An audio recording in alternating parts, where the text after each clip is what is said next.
धर्म और संस्कृति से जुड़े रहने के लिए सब्सक्राइब कीजिए एस्ट्रो ज्ञान और लेटेस्ट अपडेट के लिए बेल आइकन पर क्लिक करें।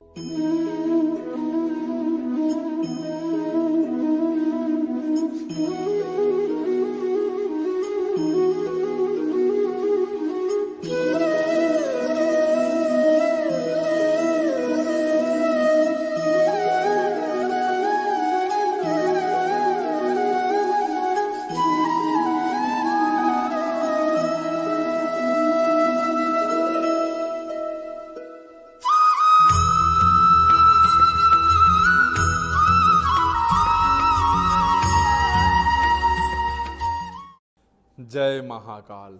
नीलकंठ महादेव और महादेवी पार्वती आप सभी को ग्रह पीड़ाओं से मुक्त करें, इसी कामना के साथ मैं आनंदाचार्य सभी साथियों का स्वागत करता हूं, अभिनंदन करता हूं। दर्शकों, आज मैं ग्रहों की बात करने वाला हूं। आज मैं आप सभी को बताने वाला हूं कि दैनिक जीवन में आप किसी ग्रह को कैसे अनुकूल कर सकते हैं, आप कैसे किसी ग्रह को शुभ कर सकते हैं। लेकिन सबसे पहले यह बताना चाहता हूं कि ग्रहों को बनाते समय ईश्वर ने हर छोटी बात का ध्यान रखा है। उन्होंने ग्रहों को बनाया ताकि हमें अपने कर्मों का शुभ और अशुभ फल प्राप्त हो, क्योंकि कर्मों के बंधन में पड़कर ही हम शुभ और अशुभ कर्म करते हैं। लेकिन ग्रह हमें अपने कर्मों को सुधारने का एक मौका जरूर देते हैं। ग्रहों को अनुकूल करने का हर रोज हमारे पास मौका होता है। दर्शकों, सबसे पहले ग्रहों के राजा सूर्य की बात करते हैं। यदि आपका सूर्य खराब है तो आपके पास हर दिन इसे अनुकूल करने का एक मौका होता है। शास्त्रों में कहा गया है कि जलार्पण करने से सूर्य प्रबल होता है और व्यक्ति को शुभ फल देता है, परंतु ज्यादातर लोग सूर्य को गलत समय पर जल देते हैं। इससे न केवल सूर्य अशुभ हो जाता है बल्कि आपकी आंखों का भी नुकसान पहुंचता है। यदि आप उगते सूर्य को रोजाना सुबह नित्य कर्म से निवृत्त होकर स्नानोपरांत अर्घ देते हैं तो न केवल आपका सूर्य प्रबल होता है बल्कि शुभ फल भी प्रदान करता है। यदि नहा धोकर जल नहीं दे सकते तो सूर्योदय से पहले प्रतिदिन उठने का प्रयास कीजिए। आप देखेंगे कि सूर्य के प्रति आपका यह सम्मान आपको जीवन में सम्मानित बना देगा।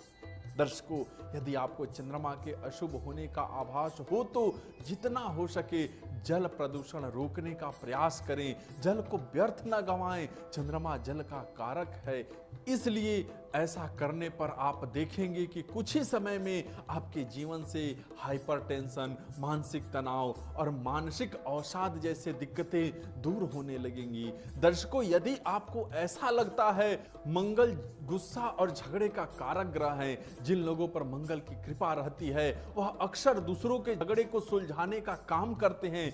यदि आप भी अपने जीवन में किसी की शत्रुता को समाप्त करने में कामयाब हो जाते हैं तो आप मंगल की कृपा के पात्र बनेंगे। मंगल रक्त को भी संचालित करता है और समय समय पर आपको इतनी क्षमता देता है कि थोड़े से रक्तदान से आपको कुछ नुकसान नहीं होता है, परंतु दूसरों की नसों में जब आपका यह रक्त दौड़ता है तो आप खुद ही समझ लीजिए कि रक्त का यह संबंध आपके जीवन के लिए कितना शुभदायक हो सकता है। दर्शकों, अब बुध ग्रह की शांति की बात करते हैं। बुध लेखन का कारक है। चाहे आपकी बोर्ड पर कार्य कर रहे हैं लेकिन आपके द्वारा लिखा गया हर शब्द बुद्ध द्वारा संचालित होता है। आपको इतना ज्ञान बुद्ध ही देता है, इसलिए जिन लोगों का बुद्ध अच्छा होता है वे अक्सर लेखक बनते हैं। आप उसकी लिखने या कोई फॉर्म भरवाने में मदद कीजिए। ऐसा करके यकीन मानिए आप उस व्यक्ति के खराब बुद्ध को तो अच्छा बना ही रहे हैं, अपने बुद्ध को भी सुधार रहे हैं। दर्शकों, अब बारी बृहस्पति के बारे में बात करने की है। देव गुरु बृहस्पति के बारे में सभी जानते हैं, गुरु का काम ही है ज्ञान बांटना। यदि ईश्वर ने आपको ज्ञान दिया है तो उसे बांटने का प्रयास करें, अधिक से अधिक लोगों का ज्ञान वर्धन करें। ऐसे बच्चों के लिए शिक्षा का इंतजाम करें जो शिक्षा का शुल्क नहीं उठा सकते। गरीब बच्चों को मुफ्त में शिक्षा दें। मंदिर या धर्म स्थान में जाकर गंदगी हटाएं। स्वच्छता अभियान को धर्म के मार्ग पर लेकर आएं और इस जानकारी को अन्य लोगों तक पहुंचाए। इसके बाद आपको कहने की आवश्यकता नहीं पड़ेगी कि आपके जीवन पर इसका क्या प्रभाव पड़ता है। बड़ी सीधी सी बात है, जिस प्रकार एक मोमबत्ती से हजारों मोमबत्तियां जलाई जा सकती है, उसी प्रकार ज्ञान अंधकार को जब निगल जाता है तब आपका बृहस्पति आपके जीवन में अपने लक्ष्यों की वृद्धि करने में तत्पर हो जाते हैं। दर्शकों, शुक्र की कृपा प्राप्त करने के लिए क्या करें, अब मैं उसके बारे में बताने जा रहा हूं। जिन लोगों के घरों में सामान बिखरा पड़ा रहता है, चीजें अपनी जगह पर नहीं होती, निसंदेह यह शुक्र ग्रह के प्रतिकूल होने की निशानी है। बस आपको करना यही है कि हर चीज को साफ सुथरा रखना है। घर में सुंदरता का वास होगा तो शानो शौकत के साथ साथ सुंदरता आंखों के रास्ते मन में भी उतर जाएगी। जो लोग आलसवश बिस्तर पर पड़े रहते हैं, यदि यह आदत छोड़ दें तो शुक्र को बल जरूर मिलेगा। जहां शुक्र की कृपा होती है, लक्ष्मी की कृपा भी वहीं होती है। दर्शकों, अब मैं कर्म फलदाता शनि की बात करने वाला हूं। शनि से सभी डरते हैं, परंतु आपको तब डरने की क्या आवश्यकता है जब आप अपने कर्मों को ईमानदारी से करेंगे। यदि आप अपने कार्यों के प्रति न्याय करेंगे तो दैनिक जीवन में अनेक बार यह मौका मिलेगा कि आपको शनि के लिए भिन्न भिन्न प्रकार के उपाय नहीं करने पड़ेंगे। शनि का काम किसी भी कार्य में देर लगाना है, क्योंकि शनि की गति अति मंद है। यह मंद गति इसलिए भी है क्योंकि न्याय हर पहलू को ध्यान में रखकर किया जाता है। कंप्यूटर प्रोग्रामर शनि द्वारा संचालित होते हैं, क्योंकि यह तकनीकी कार्य है जिसमें जटिलता लगभग वैसी ही होती है जैसे शनि को समझने में होती है।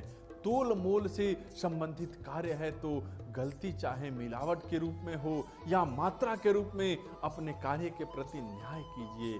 घर बनाने से लेकर प्रॉपर्टी डीलिंग, हर तरह के जमीन जायदाद संबंधी कार्य में थोड़ी बहुत लापरवाही लोग करते हैं, जबकि यहीं पर न्याय की सबसे ज्यादा जरूरत होती है। संक्षेप में कहा जाए तो आपका जो भी कार्य व्यवसाय है उसे आप ईमानदारी से करेंगे तो यह कार्य के प्रति न्याय होगा, और न्याय करने वाले लोगों को शनि से कोई भय नहीं होता। दर्शकों, यदि राहु और केतु की बात करें तो इन दोनों को शांत करना बहुत आसान है। राहु और केतु के विषय में बड़ी दिलचस्प बात यह है कि इनके लिए भविष्यवाणी की ही नहीं जा सकती, क्योंकि ये छाया ग्रह है और छाया जो है वो वास्तविकता का एक अंश होता है। राहु द्वारा संचालित लोग दूसरों के कामों में रोड़ा अटकाते हैं, बाधाएं डालते हैं। ऐसे में जब आप कहीं जा रहे हैं, रास्ते में चल रहे हैं और पत्थर दिखाई दे तो रुककर तुरंत हटा दीजिए।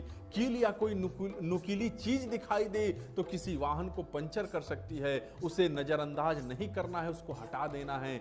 ऐसी कोई चीज जिससे दूसरों को ठोकर लग सकती है, यदि आप उसे वहां से हटा देंगे तो भलाई का यह कार्य किसी को चोट पहुंचाने से आपको बचा सकता है। दर्शकों, पीठ पीछे चुगली करने और निंदा करने जैसे काम गुप्त तरीके से किए जाते हैं और गुप्त कार्यों के लिए राहु बदनाम है। यदि किसी की ये आदत हो तो इस आदत को तुरंत छोड़ देनी चाहिए। रही बात केतु की, तो इसके लिए अलग से कुछ करने की जरूरत नहीं है, फिर भी कुछ लोग प्रश्न करेंगे, इसलिए जख्मी जानवर जब भी कहीं दिखाई दे उसकी मदद करें। यदि आप ऐसा निरंतर कुछ वर्षों तक करते रहेंगे तो जीवन में होने वाली घटनाओं का आभास आपको पहले ही हो जाएगा।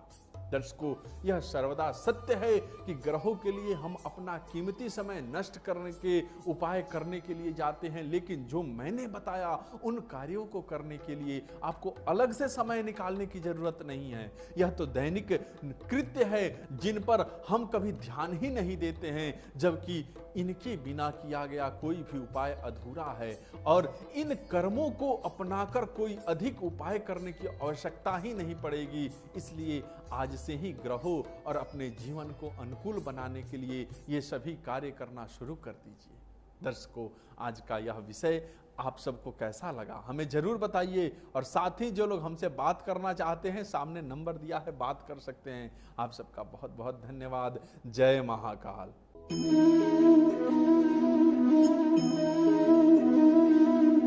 Thank you.